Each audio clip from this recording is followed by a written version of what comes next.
If you're really interested in burning calories and you don't have the opportunity to exercise or you're averse to exercise for whatever reason, is one of the strongest stimuli that one can incorporate to stimulate fat loss. 800 to 2,500 calories per day, that's a considerable amount. This has nothing to do with exercise in the traditional form. These small movements are actually mobilizing and oxidizing a lot of fat and a lot of energy.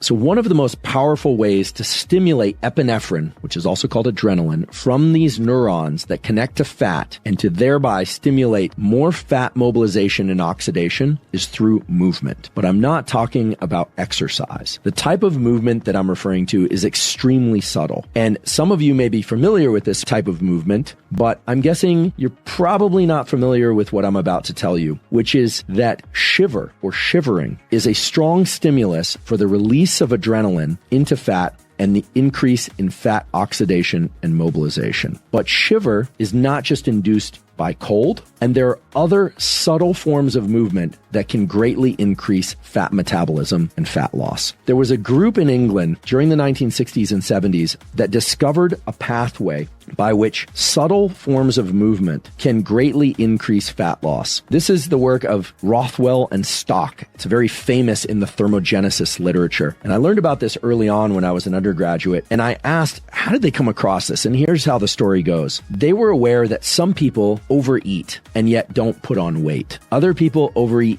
even just a little bit, and they seem to accumulate extra adipose tissue. Now, this is long before all the discussions about microbiome and hormone factors, and is long before many of the hormone factors besides insulin had even been discovered. What they did was they examined people who overate and did not gain weight. And what they observed was that those people engaged in lots of subtle movement throughout the day. In other words, they were fidgeters, and that's what they called them. What they found were people that overeat but don't gain weight as a consequence. And in fact, many people who had low levels of body fat had a lot of resting tremor, not of the Parkinsonian type, but they would bounce their knee while they were sitting. When they would talk, they would engage in very angular movements. They were sort of electric. In fact, now in science, I was chuckling about this as I was diving back into this literature, because the other day I heard a wonderful lecture on a totally different topic from a colleague of mine, and we all adore him.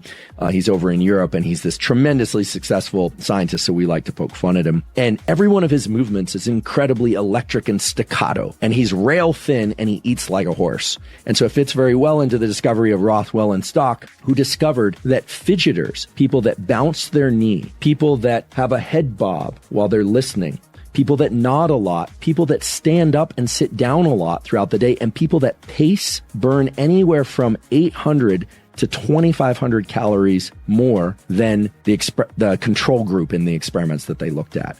And indeed, there's been a modern look into all this, and these numbers check out. That simply moving around a lot, even if those are subtle movements, greatly increases the amount of energy that you burn. And people who overeat, the people who can have the second or the third donut or donuts at all and don't seem to put on weight to the same degree, they are people that move around a lot even when seated. There are people that will often move their limbs very quickly as well. There even have been studies that have explored other things that correlate with fidgeters. Fidgeters stand up very quickly at the end of a lecture, or they start to gather their things very quickly, whereas non-fidgeters don't. So dogs like my bulldog Costello, definitely not a fidgeter. Every movement is incredibly slow and deliberate. Sitting down is a process. If you ask him to sit down, it's sort of a slow motion. You ask him to get up and he kind of looks at you, sighs, and then stands up. The fidgeters are the opposite of that, right? You say, how are you doing? And they go, great.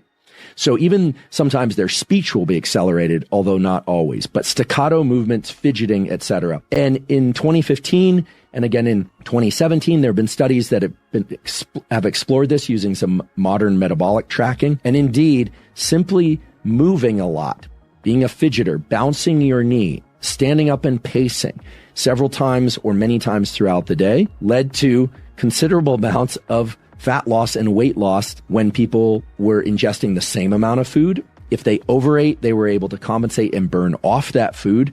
And if they were trying to lose weight and they incorporated this fidgeting protocol of deliberately trying to fidget more and move around during the day, pace, stand up more quickly, sit down and stand up more often rather, they found that they greatly increased their weight loss, anywhere from 20 to 30% increases. And in some cases, there are always those few people who burned a lot more. It seems to work best in people who are already slightly overweight. So for people that are overweight, who are kind of averse to exercise, fidgeting might actually be a good entry point.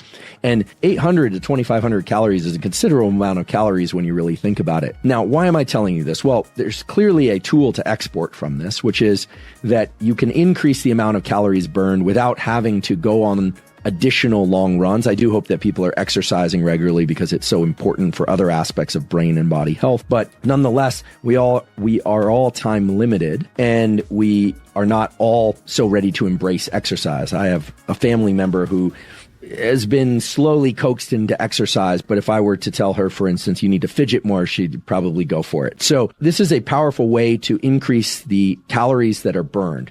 Now, that's great, and you can think about the protocols, but I want to nest that protocol in what I said before, which is that fat is controlled by these neurons and the epinephrine they release. You might say, well, how could these little micro movements lead to so much caloric burn? And that's where it really gets interesting. Rothwell and Stock and others that they worked with subsequently found that these little fidgety movements, the engagement of certain aspects of our musculature that are nothing like exercise, it's not these large coordinated or rhythmic body movements, but rather subtle little bits of fidgety movement. And here I am doing a lot of fidgety movement as an example, tapping the pen, this kind of thing. I was probably that kid in class most of the time. I was like, I try not to do it to irritate people, but I was definitely a knee bouncer. I'm not particularly lean or not, but I was definitely, this is a common activity for me. People that do that sort of thing, it turns out that it's not the kind of caloric burn that we normally think of like, oh, you're running, lifting weights, swimming, yoga, etc. Those subtle movements of our core musculature, not just the core, but all our limbs and our musculature, those low-level movements, they trigger epinephrine release from these neurons, and they stimulate the mobilization of fat. And then that fat is oxidized at higher rates. And I find this fascinating. I wish more people knew about it, which is why I'm telling you about it today. This has nothing to do with exercise in the traditional form. And yet 800 to 2,500 calories per day, that's a considerable amount of fat oxidized. If you are in a calorie maintenance mode, or if you're subcaloric, that's going to add to still additional fat loss. The data on this are tremendous. I'll link to a few studies if you're really interested in learning about what's called N.E.A.T, N-E.A.T, which is Non-Exercise Activity Thermogenesis. N.E.A.T. So what's the protocol? Fidget. If you're really interested in burning calories and you already exercise, you want to burn more, or you don't have the opportunity to exercise, or you're averse to exercise for whatever reason, fidgeting movements, staccato movements, standing up, walking around, pacing, all the sort of nervous activities that we're so critical of in other people and sometimes in ourselves are actually mobilizing and oxidizing a lot of fat and a lot of energy. And while this probably won't compensate for chronic overeating, the caloric burn from this is considerable and very likely can offset a meal that had excessive calories or a kind of steady state of eating too much.